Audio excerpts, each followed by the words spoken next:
말 한마디로 많은 결과가 바뀌는 거 알죠?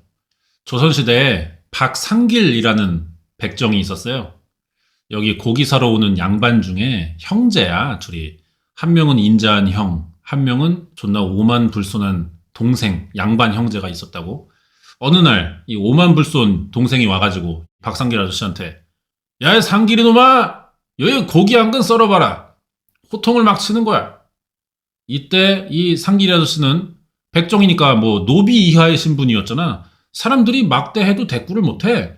심지어 이 사람은 또 양반이고 한마디 했다가 뒤질 일 있어? 그냥 뭐 바로 예 썰어 올리겠습니다요. 칼질 막 해가지고 한 덩이 싸줬어. 그때 인자한 형이 옵니다. 박상길에게 또 말을 해요. 이북의 박서방 여기 고기 한 근 주시게. 이 말에 또 박상길 아저씨가 또 막 썰어. 줬어. 형제가 이렇게 고기를 보는데 아니 똑같은 걸 샀거든. 근데 형께 더 큰 거야. 이제 이 오만이가 상길이 아저씨한테 막 지랄하지. 아니 왜 같은 한 근인데 씨발 형께 더 크냐? 그러니까 박상길 아저씨가 웃으면서 아유 님에게 준 건요 상길이 놈이 자른 고기고요. 형님 거는 박서방이 자른 거라 좀 다릅니다. 이게 이제 박상길 이야기인데 다른 말로는 뭐 말 한마디로 천냥빚 갚는다 뭐 이런 것도 있고요. 사람 사는 세상에서 말이 중요하다 이런 교훈이 있는 이야기잖아. 사람인 이상 말 실수가 꼭 있습니다. 사람은 꼭 말 때문에 문제가 생긴다고. 말 한마디로 천냥빚 갚으면 개꿀인데 보통은 반대의 상황만 벌어져요. 진짜 살인까지도 납니다. 말 잘못한 게 죽을 죄는 아닌데 뭐 우리가 조심해서 나쁠 건 없지 않습니까? 왜? 세상엔 미친놈이 많아. 그래서 준비한 사건이 있어요. 진짜 사소하게 말 한마디로 일어났습니다. 아무것도 아닐 수 있는 건데 하필 미친놈을 만난 거죠. 어떤 미친놈인지 한번 알아보자고. 2017년 3월 2일 오전 8시 아이치현 나고야시 미나미구에서 83살 오오지마 카츠오와 아내 80살 타미코 부부가 집에서 사망한 채 발견돼요.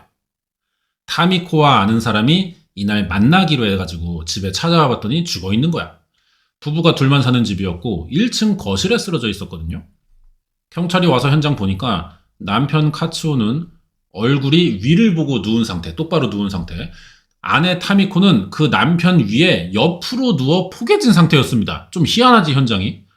남편이 목에 자상 하나, 아내 타미코는 전신에 자상을 입었어요. 최초 발견자 말로는 현관문 열고 들어와 보니 TV가 켜져 있었대요. 이게 사망 추정이 가능한 힌트가 됩니다. 새벽 4시 반쯤 이 집 앞을 지나간 신문 배달부가 있어. 매일 다니는 길이고 그래서 익숙하단 말이에요. 작은 변화도 금방 알아채고 평소에는 이 시간대에 원래 불이 꺼져 있대. 근데 이날 켜져 있었다는 거지. 그럼 부부가 전날 밤 거실에서 TV 보던 시간에 누가 들어왔다 죽였다는 이야기가 되는 겁니다.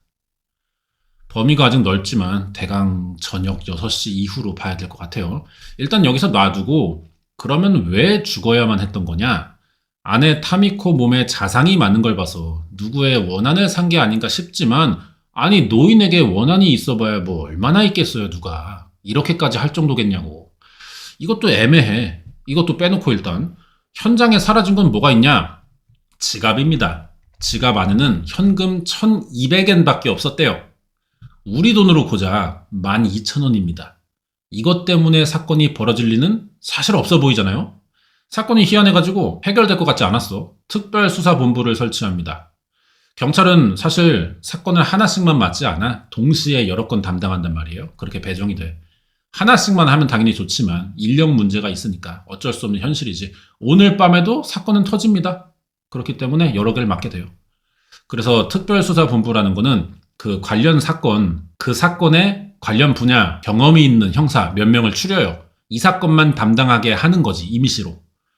확실히 집중과 선택이 중요한 게 수사본부 설치 3일 만에 범인 찾습니다. 진짜 일본 사건 보면은 경찰들의 운이 꽤 좋은 것 같아요. 범인이 지발로 찾아왔어. 얘야, 42, 마츠이 히로시. 생긴 거 봐요, 이거 승질머리. 인상부터가 씨발 그냥 범인이라고. 단서 하나 안 남긴 새끼가 갑자기 경찰서 찾아와서 나 범인임 해버리니까 아니 경찰도 좀 어이가 없어요. 하지만 뭐 그렇다는데 어떻게 일단 취조해봅니다. 맞은편 살아요? 왼쪽에 큰 동그라미가 이 히로시 범인의 집이고 작은 동그라미가 피해자 부부 살던 집입니다. 이 새끼가 무직자야. 근데 멀쩡해, 보기에는. 아니, 사지 멀쩡하고 일을 안 한대요. 그러면 나라에서는 우리 같은 국민 세금 걷어다가 이 새끼한테 보조금을 줍니다. 존나 웃기죠.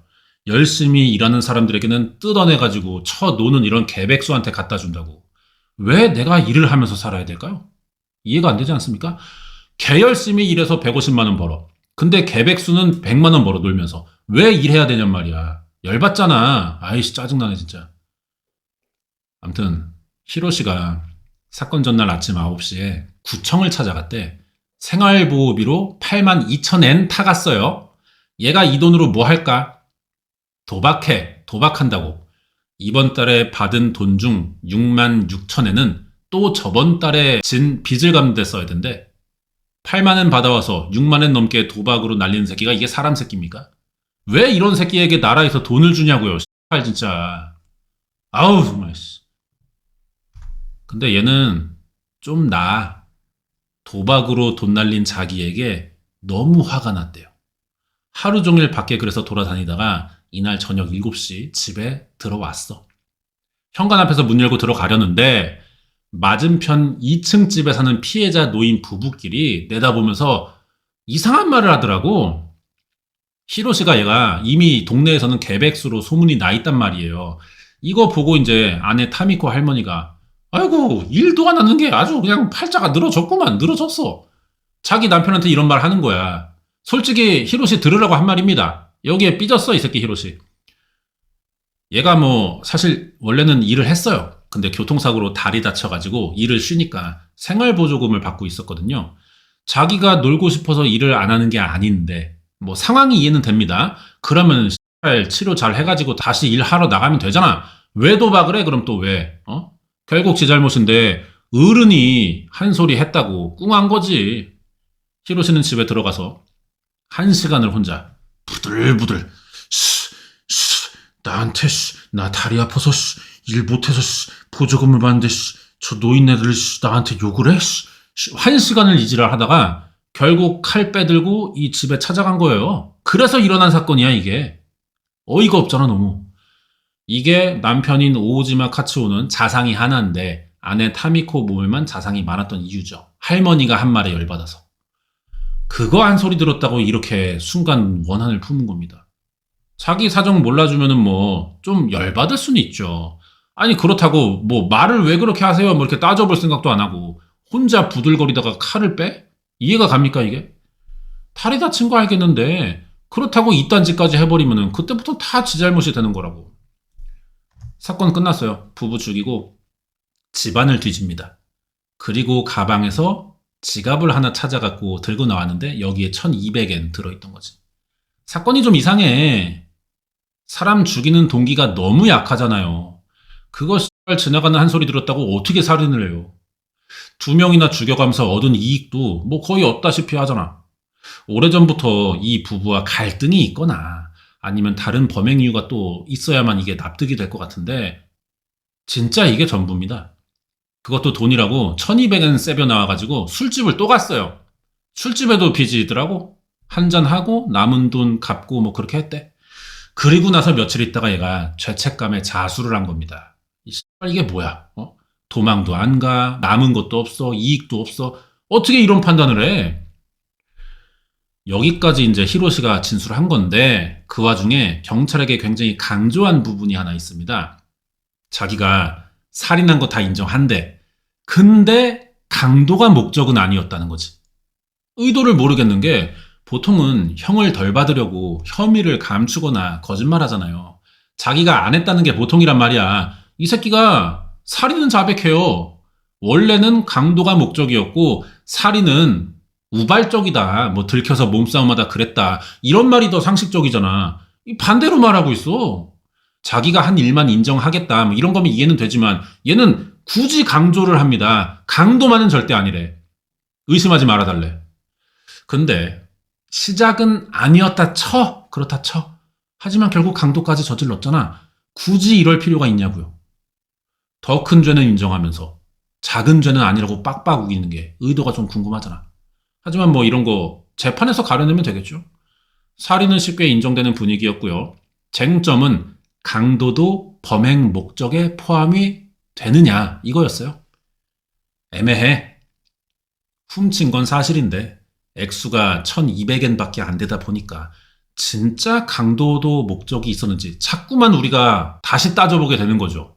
당연히 나쁜 짓이지만 그렇다고 바늘도둑을 소도둑 치고 팔 수도 없는 일이고, 이 새끼 말에 신뢰는 안 가지만 어차피 살인범이니까 뭐 강도의 결과도 당연히 계획성이 있었다 이렇게 처리해버리면 안 돼요. 사실성을 입증해야 돼. 안 그러면 엔자이 사건이 일어날 수 있잖아.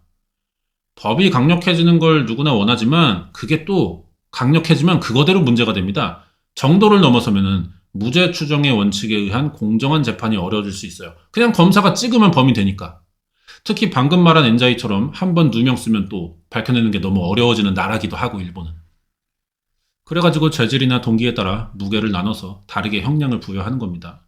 오히려 법이 적당히 셀 때 자백하지 않을 것도 자백해서 범죄 사실을 더 쉽게 밝혀내는 그런 상황이 만들어질 수 있다는 거지. 이런 관점에서 히로시가 훔친 1200엔은 결과적으로 돈을 빼앗았지만 강도살인이라고 할 정도의 액수가 아니다. 진짜 이거 뺏자고 사람을 둘이나 죽일 수 있겠냐. 뭐 이런 문제가 재판에서 생긴 거예요. 판사들의 의견이 갈릴 정도였어요. 일단 2019년 1심에서는 강도, 살인 다 인정돼서 무기징역 나오거든요. 강도 인정된 거야. 훔친 금액이 근데 너무 적고 이것도 정확히는 지갑을 들고 나온 거예요. 이 새끼가 지갑에 얼마 있는지 확인하지 않고 지갑만 들고 나왔다고. 나와서 열어보니까 1200엔이었다는 거야. 결국 지갑엔 돈이 있으니 돈을 훔친 거지만 법에선 이걸 좀 다른 개념으로 보는 것 같아. 돈으로 훔친 것과 돈이 들어있을 만한 생각으로 그 지갑을 훔친 건 다르다는 거죠. 지갑을 열어봤어. 1200엔. 그리고 주머니에 넣었어. 이거는 돈을 훔친 겁니다. 근데 아무 생각 없이 지갑 보이니까 뭐 얼마 있겠지만 확인 안 하고 급하니까 일단 들고 나가자 싶어서 훔친 거는 다른 거예요. 어떤 게 사실인지는 히로시밖에는 알 수 없는데 검사가 이걸 어떻게 증명해요? 법은 피의자에게 유리하도록 만들어져 있잖아. 검사가 증명 못하면 피의자가 이기는 거라고요. 그래서 사형까지는 안 나온 것 같아. 검사 항소합니다. 사형 나오고 싶나 봐. 고등재판소 가는데 파기환송됩니다. 적은 금액이지만 제대로 다시 볼 필요가 있고 입증된 살인도 피해자가 둘이나 되니까 무기징역은 충분한 형이 아니래요. 근데 재판 기간인 2022년 2월 마츠이 히로시가 구치소에서 자꾸 와타시 컨디션 안 좋다는 막 이래. 병원 데려갔더니 췌장암이에요. 너무 늦게 발견했어. 간, 췌장 다 전이 돼가지고 이거 방사선이고 수술이고 안 된대. 치료 불능 단계였다고. 이날 1년 시한부 받거든요. 사형 선고나 마찬가지지. 하필 간이랑 췌장이라서 음식도 소화가 안 되잖아. 식음을 전폐하고 수액만 맞으면서 버텼어요. 그러다가 죽을 때가 되니까 현타 왔나 봐. 갑자기 죄를 뉘우친다면서 2명이나 살해한 극악의 범죄자니 사형 받을 거라고 생각했고 나는 이런 일로 생명에 대한 소중함도 느낀대? 이제 와서. 그럼 피해자 가족의 입장은 어떠냐? 부부의 셋째 아들인데 의외의 말을 합니다. 극형을 원하는 게 사실이지만 범죄자에게도 인권이 있으니 마츠이 히로시에게 의료 행위는 국가가 정당하게 해줘야 된대요. 아주 냉정하고 중립적인 입장이야. 그래서 욕을 많이 먹었지. 우리는 지금 남의 일인데도 씨발 열이 받는데 너는 네 부모 죽인 사람을 우리 세금으로 치료하라는 게 그게 대체 뭔 소리냐 따지는 거야. 틀린 말 한 건 사실 아니에요. 아들이 뭐 인정들 하고 싶지 않겠지만 범죄자에게도 인권 조례에 있습니다. 그 권리를 행사할 수 있게 해주라는 거 틀린 말 아닌데 너무 호불호가 극명한 의견을 공개적으로 했으니까 반감을 좀 샀겠죠. 1년 뒤에 파기환송 열렸어요. 마츠이 히로시는 강도가 인정됐습니다. 강도까지도 준비해서 저지른 살인이다. 강도살인 사형 나왔고 8개월 뒤 하지만 2023년 12월 13일인데 암으로 죽어가지고 형이 집행되진 않았습니다. 여기까지인데요. 이번 사건은 좀 그래도 이상한 게 남아있어요. 강도와 도둑질에 대한 견해입니다. 이걸 좀 다르게 보는 것 같아. 히로시가 강도까지 할 생각은 없었다고 진술했지만 결국 1200엔 든 지갑 갖고 나왔잖아. 1심에서 판사는 금품 목적일 경우 피해자 집 수색하는 게 자연스럽지만 이 새끼는 가방을 뒤져서 지갑을 들고 나왔기 때문에 강도라고 인정하기에 부적절하다고 본 거예요. 검사가 이거 항소해서 고등재판소 간 거고, 여기선 또 집안 일부만 뒤지더라도 목적이 있는 강도 사건은 존재하니 금액이 1200엔 뿐이더라도 도둑질이 아니라 강도로 봐야 한다는 겁니다. 법은 어쨌든 모든 경우를 다 조항으로 적을 수는 없잖아요. 햇반 하나 훔친 죄, 햇반 2개 훔친 죄, 햇반 5개 묶음 훔친 죄, 이걸 다 조항에 적지 않는다고. 그러니까 대략 쌀을 훔친 죄, 이렇게 틀을 정해놓고 그 안에서 해석을 하는 겁니다. 우리가 재판받으면은 변호사, 검사, 판사 다 잘 만나야 된다고 얘기하는 게 여기서 나오는 말이에요. 해석하는 사람마다 조금씩 차이가 있어요. 그 해석을 얼마나 나에게 유리하게 해주느냐, 그걸 잘 만나야 된다는 거지. 그래가지고 뭐 사건이 있을 때마다 이 좀 미묘한 해석의 차이가 발생하면은 논란이 따라오는 것도 당연한 겁니다. 하지만 문제는 그래도 이 새끼 자체가 문제가 돼요. 아니, 다리 아프다고 기초수급 받아먹는 게, 아니 왜 술 처먹고 도박을 왜 해, 왜? 이따위로 사는 걸 누가 좋게 봐요. 그러니까 동네 어른들이 정신 좀 차리라고 한마디 한 건데 그걸 또 삐져가지고 사람을 죽여요? 뒤지게 맞아야 돼, 거꾸로 매달아서. 범행 뒤의 행동도 이상한 게 범행 흔적을 지워야 될 거 아니야. 멀리 도망을 가든가. 그런 거 하나 없어요. 그냥 가방 뒤져서 지갑 하나 가져갔다가 술 한 잔 빨고 빚 갚고 자수를 했어. 행동의 일관성, 목적성, 계획성 뭐 전혀 없죠. 재판에서도 지가 암 걸렸으니까 사형받든 말든 죽을 준비가 돼 있다. 그래서 죄명을 제대로 밝히고 싶고 자기는 절대 강도 목적으로 살해하지 않았으니 그것만큼은 밝혀달라고 신신당부를 해. 강도도 강도인데 가장 심각한 짓 해놓고 그걸 중점적으로 재판받으면서 강도가 인정되냐 마냐 이걸 더 따지고 있어요. 살인은 어떻게 되든 알아서 판단하시래. 일단 난 강도는 아니라는 거지. 뭔 정신세계야 이게. 왜 이러나 싶어가지고요. 정신검사 해봤어요. 이 새끼가 지적장애예요. 이러면 모든 게 다 이해가 되는 거야. 얘가 정상적인 판단이 좀 어려운 사람이었던 거지. 여기에 사실 피해자니까 동네 어른이라고 편을 들고는 있지만 시대가 달라졌어요. 뭐 전원일기 세대 시골이면은 동네 어른이 한마디 하는 거 듣는 게 맞아.